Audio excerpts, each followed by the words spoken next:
Tony hasn't really woven a web of like heroes and villains in this. I think he's really interested in the way that people have their best impulses co-opted by a system in many different ways, and that's I like that kind of complexity. There's kind of a triptych in this film of Jeremy's character, who's one sort of a cog in the machinery. Rachel's character is another sort of cog in the machinery. You know, one is a soldier, one is a scientist, and one is, you know, one is the chess master in a way, the architect. And I think that the film is really about how all of these people have made.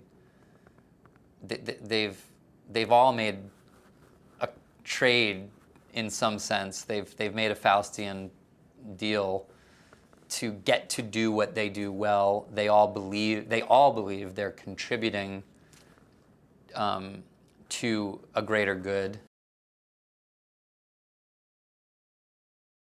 There's all kinds of ways to interpret it. You could interpret it as authentic sort of commiseration. You could interpret it as manipulation. You could interpret it as a lot of things. And I think the murkiness of what's transpiring there, whether it's a person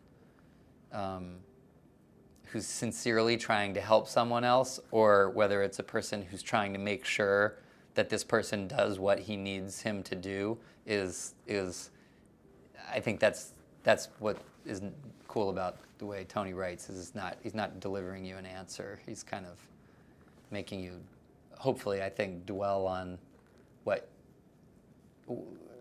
and it's more uncomfortable, I think, if an audience doesn't necessarily have those questions answered for them. I think it's a more uncomfortable and it's a more unsettling experience if you're not really sure what somebody's intentions are.